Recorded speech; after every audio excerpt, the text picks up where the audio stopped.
جو اپنی ذات پہ پہلے بیتتا ہے دوسروں کو بعد میں محسوس ہوتا ہے۔ بڑی بڑی محبت بوقت ضرورت کچھ بھی کام نہیں دیتی۔ یہ جو دنیا ہے یہ دن رات رنگ بدلتی ہے، اس کی محبت کے اپنے تقاضے ہیں، اس کی چاہت کے اپنے روپ ہیں۔ یہ کبھی کسی کو سر پہ بٹھا لیتی ہے، کبھی پاؤں کے نیچے رون دیتی ہے، اس کی کسی کو سمجھ نہیں آئی۔ اگر اس دن بدن بدلتی دنیا میں کوئی شخص اپنے کسی پیارے کو نہیں بھولا، کسی عزیز کو نہیں بھولا، تو اس کا مطلب یہ ہے کہ اس سے محبت انتہا کی ہے۔ ورنہ ہم دیکھتے ہیں لوگ ماں باپ کی سالانہ برسی کا انعقاد نہیں کرتے، کبھی قبر پہ نہیں گئے۔ میں آپ کو ایک اپنا مشاہدہ بتا رہا ہوں۔ چند مہینے قبل جب گرمیوں کا موسم تھا تو میں ایک دن قبرستان گیا۔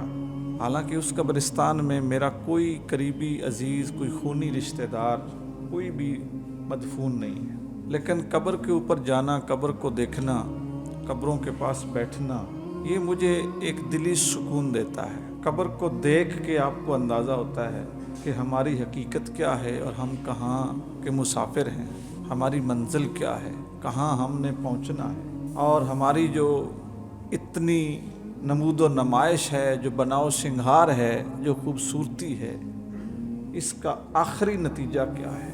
وہ قبر کی مٹی ہے، ہمارے بدن پہ، چہرے پہ، وجود پہ۔ تو قبروں کے اوپر جانا اور قبروں کو دیکھنا اور ان سے عبرت حاصل کرنا، یہ مجھے بہت پسند ہے۔ اور میں اگر کسی سفر میں بھی کسی قبرستان کے پاس سے گزروں تو میں دیر تک ان قبروں کو دیکھتا رہتا ہوں۔ قبرستان میں گیا تو میں نے دیکھا کہ جو قبریں ہیں ان کے اوپر جو جڑی بوٹیاں ہیں، جو آوارہ اور خود رو جھاڑیاں ہیں، ان کی اتنی بہتات ہے کہ قبریں نظر نہیں آتی، چلنا گزرنا بہت مشکل ہے۔ تو ایمانداری کی بات یہ ہے کہ میرے دل میں یہ تکلیف آئی کہ یہاں پر ہمارے وہ بزرگ، وہ بھائی، وہ دوست، وہ بیٹے بیٹیاں، مائیں بہنیں یہاں پہ سوئے ہوئے ہیں نا، جن کو ہم ایک رات اپنے آپ سے جدا نہیں کرتے تھے۔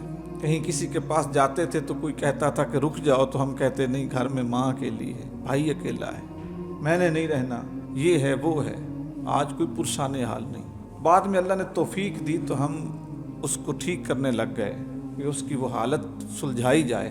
تو جو بات آپ کو سمجھانا چاہتا ہوں وہ یہ کہ جب ہم سلجھاؤ میں تھے اور اس کی بہتری کے لیے کام کر رہے تھے تو ہم نے کتنی ایسی قبریں دریافت کی کہ جو بالکل ہی ننگی پڑی تھیں، یعنی اوپر سے کھل چکی تھیں اور اندر کفن پڑے تھے اور ڈھانچے پڑے تھے اور ان کے اوپر چھت تک نہیں تھا۔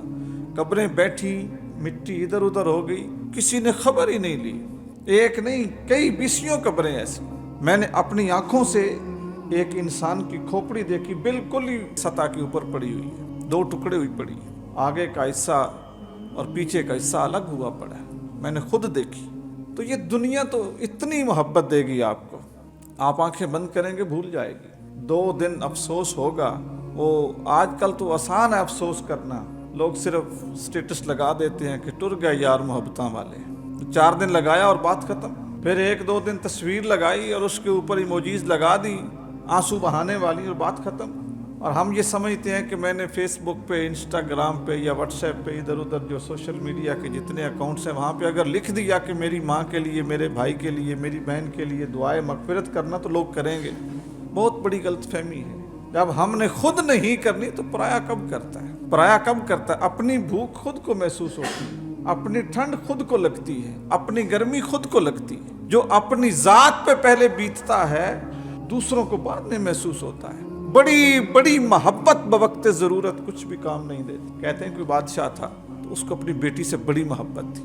ایک دن اپنی بیٹی کو اپنے کمرے میں بلایا اور اس سے کہا میری بیٹی ایک بات تو بتا۔ جی ابو بولیے۔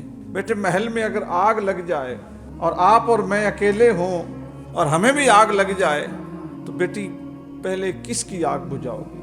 باپ بیٹی کی محبت آزما رہا تھا تو بیٹی نے کیا کہا؟ ابو جی پہلے اپنی بجھاؤں گی، جب بجھ گئی تو پھر آپ کی بجھاؤں گی۔ جس تن لاگے سو تن جانے، ہر کسی کو اپنی فکر ہے۔